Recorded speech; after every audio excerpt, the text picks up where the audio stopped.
ke acara selanjutnya yaitu kajian pada bab ini tentang kesehatan. Assalamualaikum warahmatullahi wabarakatuh. Alhamdulillah alladzi nahmaduhu wa nasta'inuhu wa nastaghfiruh wa na'udzu billahi min syururi anfusina wa min sayyiati a'malina may yahdihillahu fala mudhillalah wa may yudlilhu fala hadiyalah. Asyhadu an la ilaha illallah wa asyhadu anna Muhammadan abduhu wa rasuluh alladzi la nabiyya ba'dah. Allahumma shalli wa sallim wa barik ala nabiyyina Muhammad wa ala alihi wa sahbihi wa man tabi'ahu bi ihsanin ila yaumiddin, amma ba'd. Rekan-rekan majelis talim yang saya hormati, malam hari ini kita sampaikan tentang adab dhiyafah atau adab bertamu. Adab bertamu. Kita oleh Allah Subhanahu wa taala, oleh Rasulullah sallallahu alaihi wasallam itu dituntunkan untuk menghormati, memuliakan tamu. Mangkana yu'minu billahi, barang siapa yang beriman kepada Allah wal yaumil akhir dan hari akhir, fal yukrim, maka hendaknya memuliakan dhaifahu, memuliakan tamunya. Jadi itu perintah, perintah dari Allah lewat Rasulullah Shallallahu Alaihi Wasallam. Apa saja adab-adabnya yang harus kita perhatikan? Yang pertama, adab mengundang dulu. Jadi kalau kita sebagai tuan rumah itu kalau mau mengundang gimana? Satu, yaitu mengundang orang-orang yang bertakwa. Dunal fusak, bukan orang-orang yang fasik. Fasik itu orang yang berbuat kerusakan, orang yang berbuat maksiat. Makanya kalau di kampung kita nggak begitu ya, tapi ceritane biyen-biyen simbah-simbah ini umpamane bayen terus jagongan iki wis dadi tradisi, engko sing teko iki mesti main gitu. Zaman dulu belum jarang tersentuh agama. Nah, itu kan berarti fasik yang seperti itu. Maka sebenarnya bagi orang yang tahu kalau tak seperti itu mending tidak mengundang. Karena apa? Justru karepe syukuran neng malah ibaratnya malah menghina gitu loh. Diberi nikmat tapi tidak berterima kasih pada Allah, tapi malah menghina. Kenapa menghina? Karena nerjang larangan. Alhamdulillah di kita ini, kampung kita ini sudah sudah lama itu hal seperti itu sudah ditinggalkan. Artinya jagongan ya jagongan, katakanlah pakai permainan ya tidak ada unsur perjudian. Nah, ini yang zaman dulu kan terbiasa seperti itu, dan beberapa daerah saya melihat masih ada. Jadi kalau jagongan terus jane sing badi ora sing main, sing badi ki sing nduma. Oh jenenge cuk ya. Jadi ono badi, maksudnya badi duwite ono gitu loh. Sing entuk duit lah sing main yo kalah kabeh asline. Ya kadang-kadang wong iki golekan itu tadi bayar kesenengan nih. Boleh saja bayar kesenengan, tapi ya jalannya jangan sampai menggunakan jalan yang salah, yang tidak dibenarkan oleh agama. Maka pentingnya kita itu mengundang yang orang-orang yang bertakwa. Kemudian yang kedua, tidak boleh mengkhususkan mengundang orang itu, mengundang khusus untuk orang-orang kaya dunal fuqara, dengan meninggalkan orang-orang fakir. Ya, tidak boleh mengundangi pilih-pilih. Sak kampung misalnya kita mau mengadakan acara, sing diundang pilih sing sugih-sugih wae. Padahal sebenarnya kalau kita tinjau dari rasa, kita tinjau dari unsur yang lain, sebenarnya malah keterimone itu malah lebih keterima mengundang fakir miskin. Tapi Islam tidak mengkhususkan fakir miskin, juga tidak mengkhususkan kaya, juga tidak. Tetapi kaya dan miskin tidak ada pengkhususan. Kalau seandainya mengutamakan dalam konteks sedekah itu tidak apa-apa. Jadi mendahulukan yang fakir-fakir. tapi sebenarnya tidak mengkhususkan. Jadi apalagi yang parah itu adalah mengkhususkan mengundang yang kaya dengan meninggalkan yang miskin. Jadi undangan kita itu dipilih sing sak kampung menunggu ya sepamen kabeh gitu misalnya. Nek ra kuat, intinya jangan sampai pilihannya itu berdasarkan gitu ya. Berdasarkan yang kaya. Kecuali can ngepasi. Misalnya ono RT telung RT, siji loro telu. RT siji suwe kabeh. RT loro sedeng-sedeng. Sing RT telu ora duwe misalnya. Dilalah nek ewuh misalnya ngundang itu biasanya sing diundang satu RT. Ya nek sing diundang sak RT, sing diundang RT siji kabeh misalnya. RT siji wong duwe kabeh. Itu karena bukan bertujuan untuk mengkhususkan. Tapi tetap lebih utama itu adalah ketika dalam satu walimah, ya, dalam satu undangan itu hendaknya kita tetap mengundang fakir miskin. Ada fakir miskin berada di situ. Dan dalam dhiyafah, dalam bertamu itu tidak boleh ada sampai yang bersikap seperti menghinakan. Alhamdulillah di dalam Islam itu tidak ada kasta-kasta ya. Tidak ada kasta-kasta, jadi tidak ada mau apapun. Pokoknya yang paling utama di sisi Allah, yang paling mulia itu adalah atqakum. Siapa yang paling bertakwa, mau ireng, mau putih, mau bagus, mau elek, mau apapun, yang diukur adalah ketakwaan. Kemudian yang ketiga, tidak bermaksud mengundang itu untuk bermegah-megahan, umuan. Itu tidak diperbolehkan. Memang tujuannya ada misalnya kita mengadakan majelis tasakur, ya, majelis syukuran, atau ya syukuran ya memang tujuannya untuk syukuran, bersedekah dan sebagainya. Kita undang boleh, mau mengantarkan boleh, membagikan boleh, terserah. Terserah caranya seperti apa itu boleh. Ada yang luwih apik dibagikan, lihat sikon. Bisa jadi kita mengundang itu juga tidak apa. Kita mengundang dalam satu acara, kemudian acara itu makan-makan, ya tidak apa-apa, boleh yang seperti itu. Kemudian tidak mengundang yang kita tahu bahwa kehadirannya itu nanti akan merusak acara, dalam artian mengajak kepada kemaksiatan misalnya. Sehingga nanti ketika kita itu mengundang, sekiranya ada satu orang itu diundang kok gawe masalah terus, ya, maka boleh yang seperti itu kita tidak mengundang. Gawe masalah, dan itu sudah diketahui oleh semua orang. Ya, diketahui. Jadi memang gawean ini gawe rusuh. Ya, yang seperti itu diperbolehkan untuk tidak mengundang. Itu adab mengundang. Kemudian adab memenuhi undangan. Satu, yaitu wajibnya memenuhi undangan. Ya, wajib memenuhi undangan. Apalagi dalam satu walimah. Makanya dalam walimah itu rumusnya, nek diundang wajib teko, nek ra diundang haram datang. Jangan sampai saya itu undangan, bukan saya, istri saya. Ora dicoret, ning nyebut namanya Sri Utami, dhuwure bapak, ibu, saudara. Maka karena ketidakjelasan itu saya nggak akan datang. Misalnya istri saya tak anterkin ning aku arep mlebu, karena undangannya hanya berlaku untuk istri saja. Kecuali misalnya coret bapak, ibu. Ya misalnya kita sebenarnya berlaku kalau mengundang itu sing diundang biasanya di adat kita itu kan kepala keluarga.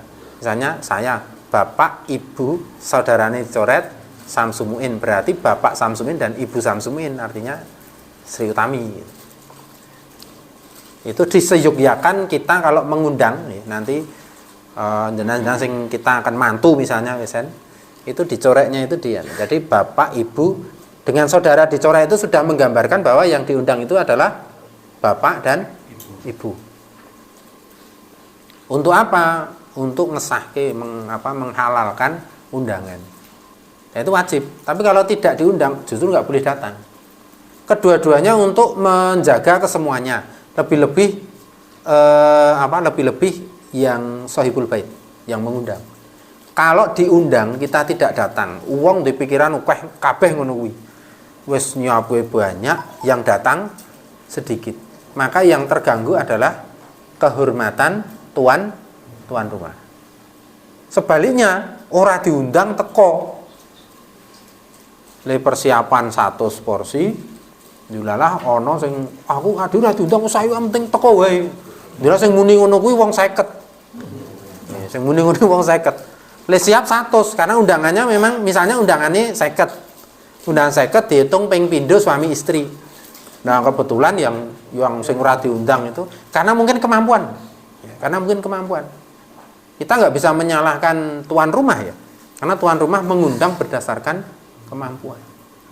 Maka kemudian ketika ada orang tidak diundang datang, kata ana wong 50, wah sing di omah grubyukan suwe le akhirnya le yang malu siapa? Tuan rumah. Maka yang menyusahkan yang diundang, yang tidak diundang datang. Lalu bagaimana caranya kalau kita misalnya tidak diundang kepingin? Maka hindari hari walimah. Boleh sebelumnya atau sesudahnya. Sing penting tidak pada saat walimah. Makanya nek do nyumbang ibu-ibu nyumbang pripun Mas? Ya oleh wae apa? Karena nyambangan sebelumnya. Ya, tidak masuk dalam hitungan walimahnya itu. Yang penting pada saat walimah itu kita kalau tidak diundang jangan datang. Tapi kalau diundang hukumnya wajib. Kecuali ada udzur. Udzurnya bisa macam-macam. Bisa karena sakit, bisa karena ya apalah ada sesuatu yang memang tidak bisa ditinggal. Atau udzur jauh. Sing ngundangi wong Kalimantan arep brono ra diragat misalnya. Nek diragat punya kesempatan ya seyogyanya kita tetap menghadiri.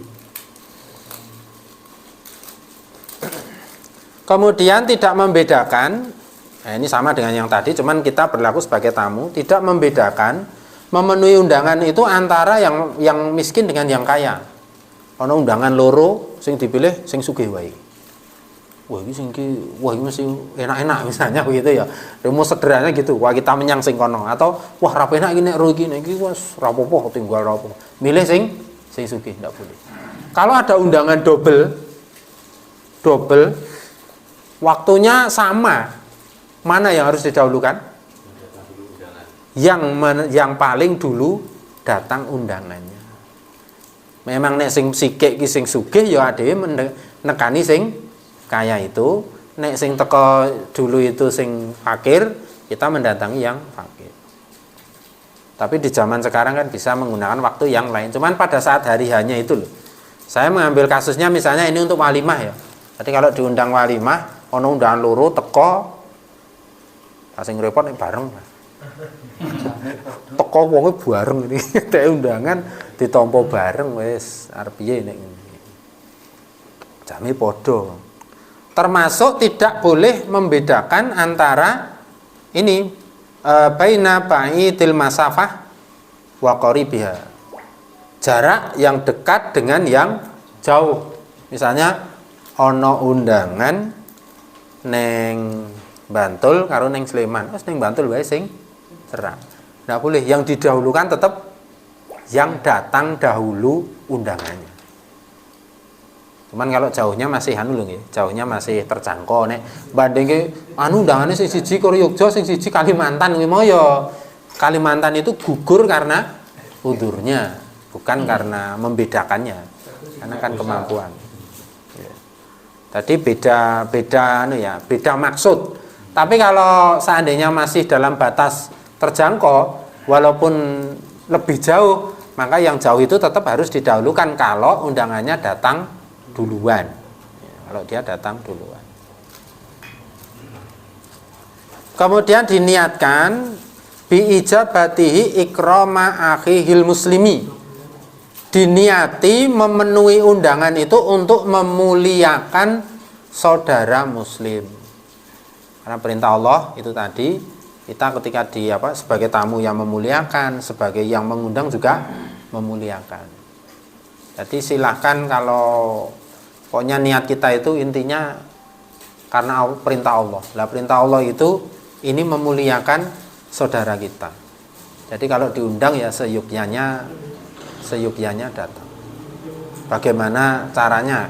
Dengan kemampuan kita. Kita tidak bicara udzur ya nanti ya. Karena kalau kita bicara udzur itu ya sudah, karena ada udzur. Udzur itu macam-macam loh ya. Udzur itu macam-macam. Udzur biaya, udzur jarak yang tidak memungkinkan, kesempatan, kesehatan fisik kita. Misalnya sing diundangi wong sepuh, aduh ora ono sing ngeterke, ya dia sudah kena udzur. Artinya ketika tidak memenuhi itu tidak ada masalah. Kemudian adab menghadiri undangan. Adab menghadiri undangan. Yang pertama, jangan sampai kita menghadiri undangan itu meruput atau ngeri. Meruput banget atau ngeri. Meruput banget ki ya apa undangan jam 09.00 le teko jam 7. Teko jam 7. Terus meteker ngono kuwi ya. Tuan rumah kan bingung lek arep apake. Dinengke wae piye jagongi kok ya padahal dia masih punya persiapan. Atau terlambat jauh. Terlambat sing sampai merepotkan tuan rumah. Jadi diupayakan memang ya sesuai undangannya jam berapa ya itu kita datang. Jam 8 ya jam 8, maju sithik karena memang enggak mungkin toh terus kita pasangan udah jam 8 toh sik diundangi. Monggo Mas gak mlebu, mungkin kurang 5 menit sih. ya ora kudu gitu ya. Tapi artinya jangan sampai ekstrim. Ya. Nah, jangan sampai ekstrim. Kecuali kalau di luar rangkaian dari undangan itu, misalnya ya karena berhalangan hadir kemudian ngaruhke saja. Ngaruh ini bisa di depan, jauh waktu atau jauh ke belakangnya. Kemudian yang kedua, jika masuk dalam satu majelis di undangan itu, hendaknya dia berlaku tawadhu, jangan sampai dia bersikap seperti orang yang takabur. Jadi datang itu ya itu adat setempat. Misalnya kita masuk ke sini. Kalau ulama itu macam-macam, ada yang kalau di Arab ya itu kan bungkuk itu nggak boleh, salaman sampai anu itu nggak boleh karena kalau sampai menyerupai ruku ya, sehingga kalau anu nggak usah sampai dungkluk banget, biasa saja ya, agak dungkluk tapi jangan menyerupai ruku gitu. Tapi kalau di adat kita kan nek wong kok teko terus glundang salaman ngene kan itu wujud kesombongan. Dan agama itu mengakomodir adat, tetap mengakomodir adat sepanjang adat itu tidak menyelisihi agama. Kalau yang menyelisihi agama tidak boleh. Contoh misalnya, dulu saya kalau kecil itu sering di perapatan yang pertelonku mesti nek arep ana wong ewuh mesti ana ancak. Cilik-cilik sakmene iki biyen ana ketan, ana gedang, ana duit manggilo. Wah diinceng ae jupuk duwite manggilo. Tuku permen, terus ana ya ketan, cah biyen iki ketan ngene saiki ompok disesel-sesel ki cah saiki ora. Saiki panane nak digawake wae nengke wae sih. Kalau dulu itu kan ngono kuwi diinceng tenan. Itu kan adat. Tapi karena itu menganut mengandung unsur kepercayaan yang bertentangan. Karena kan biasanya kan dia karena wedi, arep ewuh wedi terus njaluk perlindungan kepada yang bau reksa perapatan. Nah, ini kan adat yang seperti itu yang tidak boleh diakomodir oleh agama. Tapi adat-adat yang tidak bertentangan itu boleh-boleh saja, tidak ada masalah. Ya, tidak ada masalah. Misalnya jalan, kalau kita jalan itu agak bungkuk, misalnya ininya begini itu tidak apa-apa. Tangannya ini ngopong. Ya toh kalau kita itu kan jalan itu kan tangannya kayak arep biak-biak ini. Ya ini memang adat kita di Jawa ya seperti itu. Nah, wong mlaku dolong-dolong cara sopan. Ya itu boleh yang seperti itu. Nah, jadi sesuai dengan adat itu diperbolehkan, sesuai dengan agama itu tidak ada masalah. Tapi kalau seandainya bertentangan dengan agama, maka itu tidak diperbolehkan. Kemudian yang ketiga, hendaknya tuan rumah segera menghidangkan makanan bagi tamu. Kalau ada tamu, ya duwini lah. Duwini wedang putih ya, wedang putih. Ora usah diinceng misalnya. Suwe ra gila. Dinteni kira-kira 5 tamu suwe ora. Jebule seprapat jam rung pamit akeh ditokke wedange misalnya. Jadi kalau ada orang bertamu ya segera memang dikeluarkan. Sak duwini, ora kudu dibelehke wedhus. Tapi kalau daerah belah wedhus iki ringan. Kan di sana itu kan walimah itu paling ringan itu dengan menyembelih menyembelih anjing, menyembelih kambing.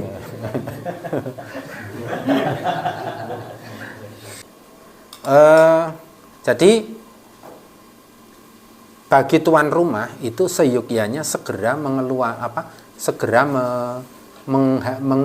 menghidangkan, ya, menyuguh. Tapi tidak menjadi keharusan kudu nyuguh sing. Ya tadi itu kalau di Arab belehke, sik ora usah bali sik tak belehke wedhus itu biasa. Walimah saja aulim walau bisatin. Walimah kan walau dengan hanya seekor kambing. Kalau kita yo paling ora belehke pitik lah, paling ora ya. Ora ono pitik yo mah beleh kebu. Tewel. Saya tak belehke tewel. Kita paling tidak segitulah. Misalnya ada sedulur sing dari jauh, dari Surabaya, Semarang datang sih rasahan. Saiki jarang belehke ning rumah makan Padang wis gampang. Kemudian yang keempat, janganlah menarik makanan sebelum selesai dimakan. Ini dulu kita ya ora ono ya yang seperti itu ya. Mau amrung entuk wis ditarik. Kecuali neneng anu kae sing nyok kerep. Neneng prasmanan itu lho. Rung rampung manjer deleke tinggal minggu dicupuk bablas ini. Ya itu masih ada yang seperti itu masih ada. Ya ini memang anu ya, kita itu kan kecampuran dengan apa ya? Dengan budaya-budaya yang lain-lain itu. Saya pernah resepsi di utara makam Imogiri, makam Raja-Raja Imogiri itu. Pas saya datang itu teman kuliah yang di situ itu dokas sing surjanan, sepuh-sepuh surjanan. Nah begitu selesai acara itu terus kemudian acara makan-makan itu prasmanan. Wah sing tamu saka ya kita sing do itu langsung bus. Beliau yang di sana itu meneng we. Blas ora bergerak. Padahal dimanggake meneng betul. Ya karena memang adat anunya memang dari dulu memang seperti itu ya. Saya sebenarnya juga resepsi itu paling seneng jane nek saya loh, itu meneng diladeni. Jadi tidak kesana kemari. Walaupun boleh, ya. Tidak jatuh kepada haram tuh enggak. Prasmanan tuh boleh, silahkan enggak apa-apa. Ya. Cuma nanti harus catatan-catatan itu diperhatikan. Misalnya, nek ngambil ya harus dihabiskan. Ya pane kok ragu-ragu ambil sedikit dulu. Nek jebule enak. Ya mbuh. Ketae Bali ya ora tek popo. Ganti piring kok kan ra apa-apa.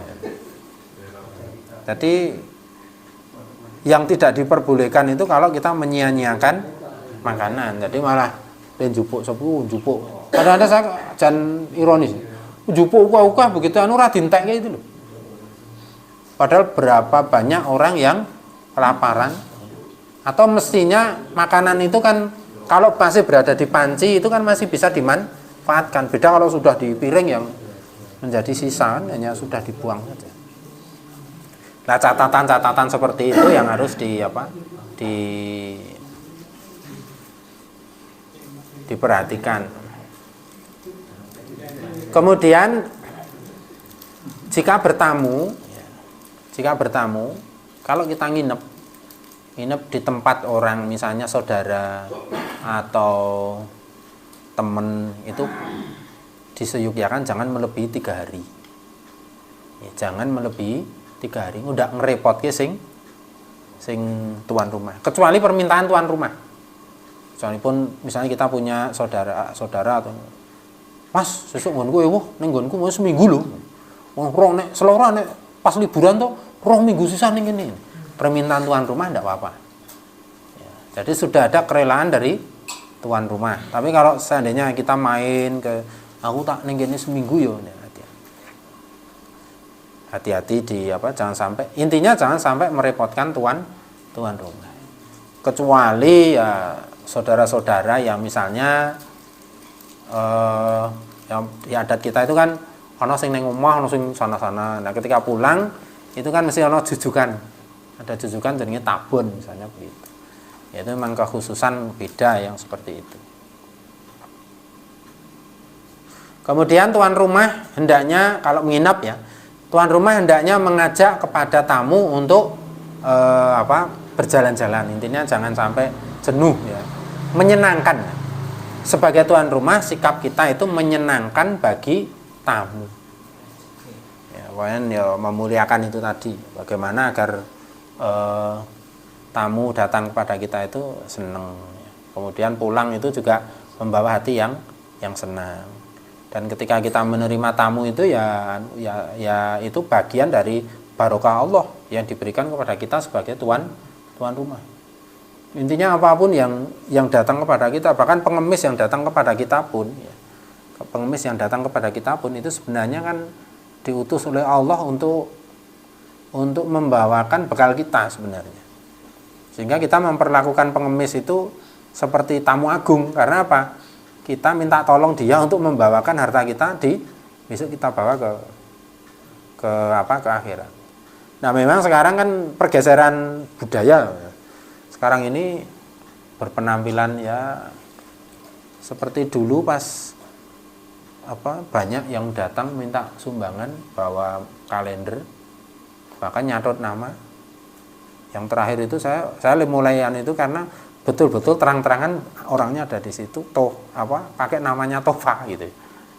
Jadi cerita kula niku rencange Mas Tofa teng pondok, terus nyebutke Robi barang. Pas maghrib itu juga sholat di masjid. Ternyata saya ditakok gini Tofa, ternyata duduk kancane. Ora kenal ternyata. Nah, itu kan ya kalau tujuannya baik, kenapa harus gawe cerita yang tidak jujur. Akhirnya kan kemudian alangkah baiknya memang ketika yang seperti itu sekarang terus itu silakan lewat RT. Saya juga Mas lewat RT saja, nanti insya Allah nek jenengan pun itu sekian itu ukeh Mas. Yang penting RT memberi izin. Kalau memang betul-betul saya rasa pasti lewat jalur RT pasti. Jadi dalam berbagai adab ini memang kita agama itu mengakomodir adat istiadat ya, tetapi kuncinya jangan sampai melanggar dari tata syariat agama. Ya, kalau sekarang misalnya ada tradisi yang labuan ya dan sebagainya, kalau itu ya kita hindari saja. Ya, kita menjaga diri agar tidak terjerumus kepada perbuatan seperti itu. Gimana? Ngelihat. Kalau kita menghadirinya itu berpotensi untuk membuat orang kemudian semakin tertarik, alangkah baiknya kita hindari. Ya, alangkah baiknya kita hindari. Jadi potensi-potensi bisa membantu gitu ya. Bisa membantu siar yang tidak pada tempatnya itu hendaknya kita hindari. Mending delok apa ya? Ya, lihat YouTube atau itu Bapak, saudara-saudara, malam ini tentang adab diapa. Insyaallah minggu depan kita sampaikan tentang adab safar atau adab perjalanan. Terima kasih. Bila taufiq wal hidayah, nasrun minallahi wa fathun qarib. Assalamualaikum warahmatullahi wabarakatuh.